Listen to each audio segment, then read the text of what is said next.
नमस्कार जय जगन्नाथ स्वागत करछि और एक नुआ वीडियो को मु मुंबई आसला परे प्रथम करी मैं घर बाहर जे गाँ गंडार खबर करने आशा करुच्ची आपण मैंने आग बड़ी मत भल पाया देवे चैनल को सब्सक्राइब करेंगे कमेंट करेंगे और कौपरी गाँ गंडार खबर देखा चाहते आप जनइले मुझेपरी वीडियो करने चेष्टा करी।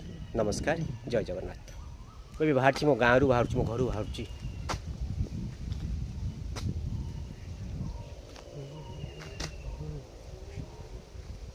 मु बर्तमान अच्छी गोविंदपुर फुलर गाँव में एवं मु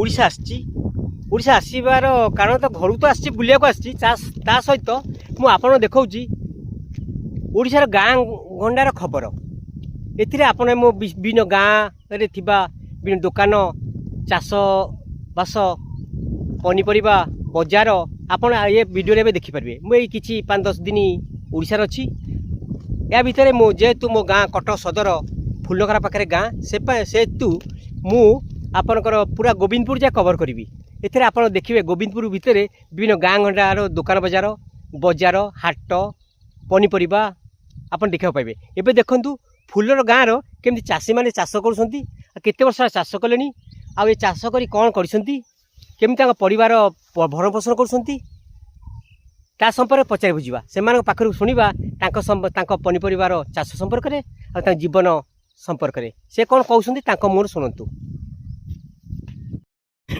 देख फुलर गाँव चाष ये कोबी चाष एम हूँ फुलर गाँव चाषी सब भाई मान चाष कर भाई केत चाष कले आप संपर्क एरिया ए संपर्क किसी कहले आम एरिया चाषीपूर्ण एरिया आप ना कौन कहते प्रथम विष्णु चरण प्रधान गाँ ना ना हूँ नाहलपुर फुलर ग्राम आम पंचायत नाहलपुर गाँ ना हूँ फुलर केमी केत चाष कले कौन चाष आम 10-12 वर्ष करिया आम बापा हरिया करते आम भी करूँ आम जीविका हरियंता गोटे नाहलपुर हाट अच्छी आ मईधरपड़ा अच्छी बालियंता अच्छी लोकाल छोट हाट को आम एत माल सेलिंग कर गाँ मानक पनीपरिया जीवन निर्वाह कर आमर ये दी साई गोटे हूँ अंधटी फुलर सेपटे चाष अंधटी फुलर एपटे चाष कर गोटे साई आमर ये नाहलपुर गोटे गोलिया पोखरी हरियंता ये पाखक प्राय चाष एरिया अधिक चाष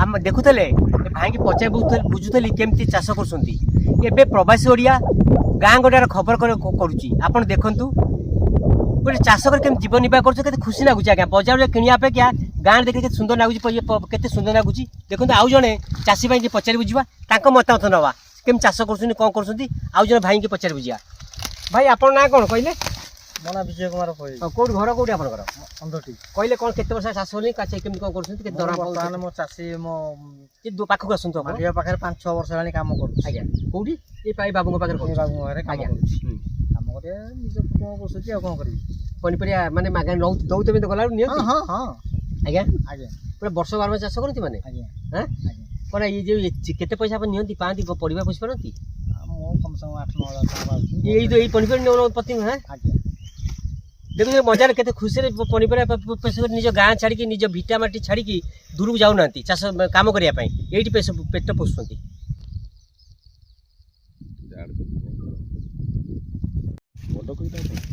परिचय दिंतु एरिया लोकेशन कौन नाहलपुर पंचायत गुणादोल ग्राम कौन आप केत चाष कले चाष संपर्क किसी कहले 20 वर्ष कहले साथ कौन कौन पनीपरिया करती कौन आम कोबी बैगण वर्षक 12 मास पूरा चाष माने सब चाष सब बिकती कोटी आम 1 नंबर मार्केट नहीं जाते कौन आप निजे बिकती ना बिका केम जाती कहले आप केम नहीं जाती कौन गाड़ी टाटा एसी जाए आप निजर गाड़ी अच्छी नाई भड़ारे कौन केते किलोमीटर 1000-1100 नियंती केते किलोमीटर एठू प्राय तो 28-30 पाखापाखि आपण एठू हम भुवनेश्वर प्रतिदिन जाते भुवनेश्वर 1 नंबर मार्केट केते जाती आम ये 10टा 11टा 12टा जो कम सैला लोक आप बिकती ना कौन करते आम निजे आम भाई जाती बिकती बसी बिकती एठी आ बेपारी दिया है हमर होलसेल भुवनेश्वर बिकिबा गाँ बिकिया भी पाथे कौन गाँ आम एत समय बसिकी जो गोटी गोटी की गराकी दे पारू कोठी आमर जो हाट मानक अधिका माल ये कोई बड़ बड़ हाट ना कहले आम कवर करिया से आम कवर करिया हाट है गोटे मईधरपड़ा अच्छी 9 किलोमीटर आउ कौन अच्छी 1.5 किलोमीटर अच्छी नाहलपुर ଏଇଠି 1 କିଲୋମିଟର ଅଛି ହରିଅନ୍ତା। ହରିଆଣା କୋଉ ବାରେ ହରିଅନ୍ତାରେ ବାଇଁଲ କୋଉ ବାରେ ହଉଛି କୋଉ ବାଇଁଲ ହଉଛି ଶନିବାର ମଙ୍ଗଳବାର। ତାପରେ ନାଳପୁର ହେଲା ଆମର ରବିବାର ବୁଧବାର। ଆଜ୍ଞା ଆଉ ମଇଦରପଡ଼ା ହେଲା ସୋମବାର ଗୁରୁବାର। ଏଇସବୁ ଦିନେ କ'ଣ ବାଲିଅନ୍ତା ହେଲା ଶୁକ୍ରବାର। ଏସବୁ ଯାଆନ୍ତି ଆପଣ? ନାଇଁ ଆମେ ପ୍ରାୟ ଯାଉନୁ, ଆମର ତ ଆଡେ ଧନ୍ଦା ଚାଷ ମାନେ ଆପଣ ଚାଷରେ ଆମ ମାଲ ମାର୍କେଟିଂ କିଛି ଅସୁବିଧା ହୁଏନି? ନାଇଁ ଆପଣ ମାର୍କେଟ ଆମର ଲୋକମାନେ କହୁଛନ୍ତି ପନିପରିବାରେ ଲାଭ ନାହିଁ, ପଞ୍ଜାବ ଲୋକମାନେ ମରିଯାଉଛନ୍ତି, ଆତ୍ମହତ୍ୟା କରୁଛନ୍ତି, ବଡ଼ ବଡ଼ ନ୍ୟୁଜ୍ ବାହାରୁଥିଲା। ସରକାରଙ୍କର କ'ଣ ମାନେ ଅବଦାନ ଅଛି? ଅବଦାନ କାଗଜ ପତ୍ରରେ ଅଛି, ନେତା ମନ୍ତ୍ରୀ ଖାଇଯାଉଛନ୍ତି, ଅଫିସର ଲେବୁଲରେ ଖାଇଯାଉଛନ୍ତି, ସବୁ ସବସିଡି ସବୁ କିଛି ଆସିକି ସାଧାରଣ ଲୋକଙ୍କ ପାଇଁ ପହଞ୍ଚି ପାରୁନି। ସାଧାରଣ ଲୋକ ପାଇଁ ସମୟ ବି ନାହିଁ ଯେ ଖୋଜିବ କ'ଣ ସବସିଡି ଅଛି କ'ଣ ନାହିଁ। ଏଇଟା ସରକାରଙ୍କ ତରଫରୁ ଡାଇରେକ୍ଟ ଆସିକି ଯଦି କିଛି ହୁଅନ୍ତା ତାହେଲେ କ'ଣ କହିବେ ଆପଣ ମାନେ ଯେଉଁମାନେ ଦେଖୁଥିବେ ଆପଣ କ'ଣ କହିବେ ମାନେ ସରକାରଙ୍କୁ କ'ଣ କହିବେ? ଚାଷ ଶୁଣନ୍ତୁ, ଚାଷ ଗୋଟେ କ୍ଷତି ଜିନିଷ ନୁହଁ, ଲାଭ ଜିନିଷ। କିନ୍ତୁ ନାଇଁ ଆପଣମାନଙ୍କୁ ଯେଉଁ ଦେଖୁଥିବେ ତାଙ୍କୁ କ'ଣ କହିବେ? ଆପଣଙ୍କ ସରକାର କ'ଣ କହିବେ ଆପଣ? ନାଇଁ ମୁଁ କହିବି ଏଇଆ, ଯେଉଁମାନେ ଚାଷ କରୁନାହାନ୍ତି ଚାହୁଁଛନ୍ତି ସେ ମୁଁ ବାହାରେ ଯାଇ କ'ଣ କରିବି, ବାହାରେ କ'ଣ ଆଉ ବସିକି ରହୁଛନ୍ତି? ଯେଉଁ 10,000 15,000 ପାଉଛନ୍ତି 12 ଘଣ୍ଟା 8 ଘଣ୍ଟା ଖଟୁଛନ୍ତି, ଅବିକା ତ ପ୍ରାୟ 12 ଘଣ୍ଟା ହେଇଗଲାଣି, 8 ଘଣ୍ଟା ଆଉ ନାହିଁ। ବୁଝିପାରିଲେ? ଯଦି ନିଜର ଖଟିକି ନିଜେ ରୋଜଗାର କରିକି ସମୟ ମିଳିବ, ସବୁ ମିଳିବ, ଆଉ ନିଜେ କିଛି ଅଧିକା ଇନକମ୍ କରିପାରିବେ, ଆଉ ଭଲ କଥା। ଆଜିକାଲି ଲୋକ ବିଲରେ ଚାହୁଁନାହାନ୍ତି, ଆଜିକାଲି ଯେଉଁ ପିଢ଼ି ଆସିଲାଣି ସେମାନେ ବିଲରେ ଚାହୁଁନାହାନ୍ତି ଖଟିବା ପାଇଁ, କାମ କରିବା। ଜୋତା ପ୍ୟାଣ୍ଟ ସାର୍ଟ ପିନ୍ଧିକି ଗଲେ ଯେମିତି ଲାଭ ହଉ, ମଦ ପିଇଲେ ଗଞ୍ଜେଇ ଖାଇଲେ ସାଡ଼େ ବୁଲିଲେ ଟାଉନ ମାନଙ୍କରେ, ବିଲ ବାଡ଼ିରେ ଚାଷ କରିବାକୁ ଚାହୁଁନାହାନ୍ତି। ଏବେ ଗୋଟେ ଏମିତି ହେଲାଣି, ମୂଲିଆ ମିଳୁନାହାନ୍ତି, ଏବେ ମେସିନ୍ ସବୁ ହେଇଗଲାଣି, ମେସିନରେ କାମ ହେଉଛି। ତାପରେ ଆଜିକାଲି ଯେଉଁ ପିଲାମାନେ ସେମାନେ ମାଟି କାଦୁଅ ବିଲକୁ ଆସିବାକୁ ଚାହୁଁନାହାନ୍ତି, ଯେ ଏବେ ଯିଏ ବିଲରେ କାମ କରୁଛି ତାକୁ ଝିଅ ମିଳୁନାହିଁ, ବାହା ହେଇପାରୁନାହାନ୍ତି। ଝିଅ ଅଭାବ ବୋଲି କ'ଣ କହୁଛି? ନା ଝିଅ କିଛି ଅଭାବ ନାହିଁ, ଉପଯୁକ୍ତ। ମୁଁ ଚାଷୀ ହେଇକି ମୋ ଝିଅକୁ ବାହାର କଲେ ମୁଁ ଚାହୁଁଛି ଗୋଟେ ଚାକିରି ବାହାର, ଏମିତି ହେଇଗଲା ଯୁଗ। କ'ଣ ମାନସିକ ମଣିଷ? ନାଇଁ ନାଇଁ, ସମସ୍ତେ ଚାହୁଁଛନ୍ତି ମୋ ଝିଅଟା ଯାଇକି ଭଲରେ ରହୁ, ଚାଷୀ ଯିଏ ସିଏ ପୋଷି ପାରିବ ନାହିଁ।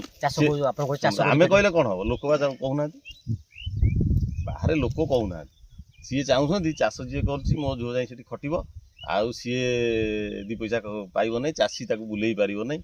ଆପଣ କହୁଛନ୍ତି ପେଟ ପୋଷି ହେଉଛି, ପେଟ ପୋଷି। ଆପଣ ପୁଅ କ'ଣ ଚାଷ କରିବ? ନାଇଁ ସେମିତି ମାନେ ନାହିଁ, ସିଏ ଚାଷୀ ଯେବେ ଚାହିଁବ ନାହିଁ, ଚାଷୀ ଏଇ ତକଲିଫ।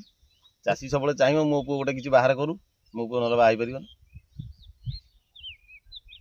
ଚାଷ କ'ଣ ଦେଖୁଥିଲେ, ଫୁଲର ଗାଁର କିଛି ଚାଷୀମାନଙ୍କୁ ଭେଟୁଥିଲି, ତାଙ୍କର ମତାମତ ନେଉଥିଲି ଯେ କେମିତି ମାନେ ଜଣେ ପନିପରିବା କରି ପେଟ ପୋଷି ପାରିବ କି ନାହିଁ। ସେ ତାଙ୍କର ପନିପରିବା ସମ୍ପର୍କରେ ବିଭିନ୍ନ ମତ ପ୍ରଦାନ କରୁଥିଲେ।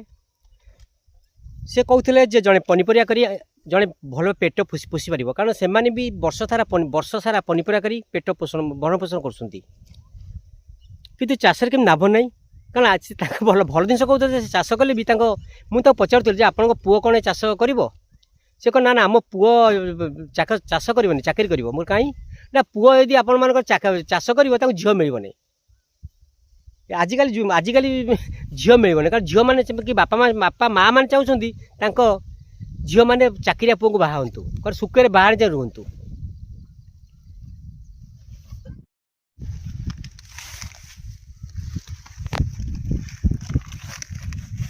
ଚାଷୀମାନଙ୍କ ମନର କଥା ଦେଖନ୍ତୁ, କଲରା ନାଗିଛି ଦେଖନ୍ତୁ, କଲରା ଗଛ ଦେଖନ୍ତୁ କି ନାଗିଛି, କଲରା ନାଗିଛି ଗାଁରେ କଲରା ନାଗିଛି ଦେଖନ୍ତୁ, କଲରା ଗଛ ଦେଖନ୍ତୁ, କଲରା ଗଛ ଦେଖନ୍ତୁ, କଲରା ଗଛ ଆପଣ କଲରା ଗଛ ଦେଖନ୍ତୁ, ସେ କଲରା ନାଗିଛି ଆଜ୍ଞା। ମୁଁ କଲରା କେ ଦେଖି କେମିତି କଲରା ନାଗିଛି ସେଠି ଦେଖନ୍ତୁ, କେମିତି ତେଲ ପକାଉଛନ୍ତି ଦେଖନ୍ତୁ। ନାଁ କ'ଣ ଆପଣଙ୍କର? ପ୍ରଧାନ ଗାଁ ନା? ଏଠି ଚାଷ କେତେ ବର୍ଷ କରୁଛନ୍ତି? 15 ବର୍ଷ ହେଲା କରୁଛି। 15 ବର୍ଷର? ଆପଣ କହିଲେ 15 ବର୍ଷ କରି କ'ଣ ପିଲା ମାନେ କିଛି ଅସୁବିଧା ହଉନି? ଚାଲିଛି ସେମିତି ଦୁଃଖେ ସୁଖେ ଚାଲିଛି, ସଂସାର ଚାଲିଛି ଆଉ। ଆଜ୍ଞା, ଦୁଃଖେ ସୁଖେ ସଂସାର ଚାଲିଛି। ଚାକିରି କରିଦେଲେ ଆପଣ ପନିପରିବା କାହିଁ କଲେ? ହଁ ଚାଲିଲା, ନିଜ ସ୍ୱାଧୀନରେ ଆମେ କରୁଛୁ ଆଉ, ପର ଉପରେ ଅଧୀନ ନାହିଁ, ଆମେ ନିଜ ସ୍ୱାଧୀନରେ କରୁଛୁ ଆଉ। ମାନେ ଆପଣ ପରିବାର ସବୁ ଭଲରେ ନା କିଛି ଅସୁବିଧା ଚାଲିଛି, ଭଗବାନଙ୍କ ଦୟାରେ ସେମିତି ଚାଲିଛି ଆଉ। ପିଲାପିଲି କ'ଣ କରୁଛନ୍ତି? ପିଲାପିଲି ଛୋଟ, ଗୋଟେ ଝିଅ ପାଠ ପଢୁଛି ଆଉ ପୁଅ ପାଠ ପଢୁଛି। ପୁଅ ଝିଅ 4ଥରେ ପଢୁଛି, ପୁଅ 1ମରେ ପଢୁଛି ଆଉ। 15 ବର୍ଷ ଚାଷ କରୁଛନ୍ତି? ଆଜ୍ଞା। ଆପଣ ଚାକିରି ଦେଲେ ଆପଣ ଚାକିରି କରିବେନି? ଦେଖିଆ ସେଥିରେ ଯଦି ଆପଣ ଜଣେ ଚାକିରି ଦେବ, ଚାକିରି କରିବେନି? ନା ଆମେ ସେଥିରେ କ'ଣ, ଆମର ବୟସ କ'ଣ ଆଉ ଅଛି ଚାକିରି କରିବାକୁ? ଆଉ କେତେ କ'ଣ କରନ୍ତି ପନିପରିବା? ଲଙ୍କା କୋବି କାକୁଡି ଝୁଡୁଙ୍ଗ କଲରା ସବୁ ଆପଣଙ୍କର 15 ବର୍ଷ ଭିତରେ ଆପଣ ଇଏ ଚାଷ କାମ କରୁଛନ୍ତି, ଆପଣ କୁହନ୍ତୁ ଅସୁବିଧା କ'ଣ ସୁବିଧା କ'ଣ ଚାଷରେ ଅସୁବିଧା କ'ଣ? ଅସୁବିଧା କଣ ସବୁ କରି ନେଇ ଆଣି ପାଇଲେ ସୁବିଧା ନ କିଛି ପାଇଲେ ଅସୁବିଧା ଖାଇବା ପାଇବା ପାଇଁ ଆମେ ଆମେ କରୁଛୁ ମଞ୍ଜି ଫଞ୍ଜି କି ସବୁ ସବୁ ମିଳିଯାଏ ସମୟ ମିଳୁଛି ରଖୁଛନ୍ତି ଆପଣ? ନାଇଁ ଆମେ କିଣିକି ଆଣୁଛୁ କୋଉଠି କିଣନ୍ତି ଆପଣ? ବାହାରୁ ଯୋଉ ଡିଲର ଜଣେ ଚାକିରି କରିବା ଆଉ ଚାଷ କରିବା ଭିତରେ ଆଦର ପାର୍ଥକ୍ୟ କ'ଣ? କାହିଁ ବେଶୀ ଲୋକ ଇଏ ଚାଷ ଅପେକ୍ଷା ଚାକିରିକୁ ପସନ୍ଦ କରୁଛନ୍ତି? ଯିଏ ଯୋଉଟା ଆପଣେଇ ପାଇଲା ଯାହାକୁ ଭଲ ଲାଗିଲା ଯୋଉ ଜିନିଷଟା ଆଜ୍ଞା ଆଜ୍ଞା କ'ଣ ଚାଷ କରି ଜଣେ ଭଲରେ ରହିବାର କିଛି ଅସୁବିଧା ନାହିଁ ଅଛି ଫଳୁଛି ବି ଭଲ। ଗେଡ଼ିଟା ବି ସେଇଆ। ହଁ ଗେଡି ଗେଡି ଗୋଟେ ପ୍ରକାର ତୋଳା ହେଇନି, ଗୋଟେ ମୁଠ ତୋଳା ହେଇଛି ହବ ଆଉ କଣ। ଆଉ ଭେଣ୍ଡି 60 କିଲୋ ଖଣ୍ଡେ ତୋଳା ହେଇଛି, ଆଉ ତୋଳା ଫଳ ଆସିଗଲାଣି ଆଉ। ପ୍ରଧାନ ଘର କୋଉଠି? ଘର ଗୁଣାନ୍ଦଳ, ଆମେ କିନ୍ତୁ ଫୁଲରରେ ଆସିକି ଏଠି ରହୁଛୁ। ସାଇ ଫୁଲର। ଆଜ୍ଞା। ଏତେ ଗୁଣଟା କେତେ ବାଟ? ଗୁଣାନ୍ଦଳ 2 କିଲୋମିଟର ଖଣ୍ଡେ ବାଟ ଏଠି ହବ। ଆସିବାର କାରଣ କ'ଣ?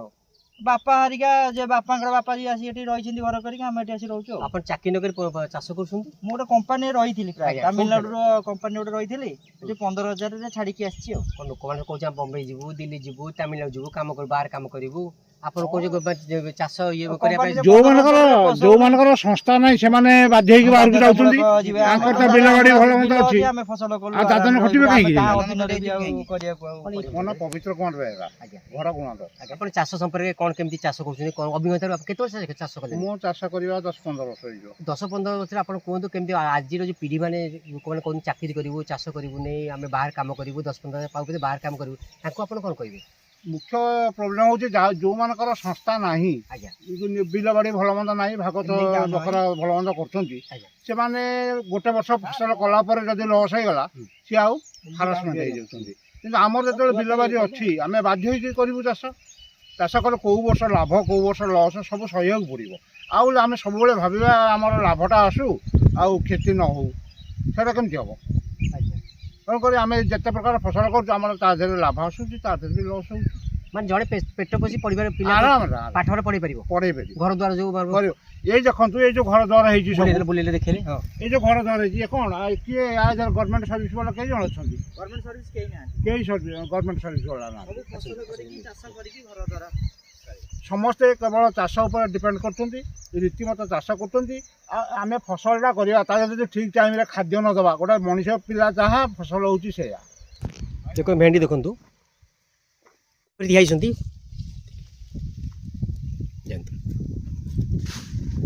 ଏଇଟା ଚାଲିଛି ଆଉ ହୁଁ କ'ଣ କରିବୁ, ଆମେ ତ ଚାଷୀ ଆଉ ଏଇ ଲାଭ ହବ ନାଇଁ କାହିଁକି? ଆମ ଭୁବନେଶ୍ୱରରେ ସବୁ ପ୍ରକାର ସବୁ ଏରିଆର ମାଲ ଆସିବ। ଲାଭ କେମିତି? ଗାଁ ମୁଁ ଆସିଥିଲି ଏଠି କିଛି ଚାଷୀମାନଙ୍କର ଫୁଲର ଗାଁ, ଆପଣ ଗାଁ ଦେଖାଉଛି, ଆପଣ ଦେଖନ୍ତୁ ଏ ଗାଁ, ଇଏ ସବୁ ଦେଖନ୍ତୁ ଗାଁର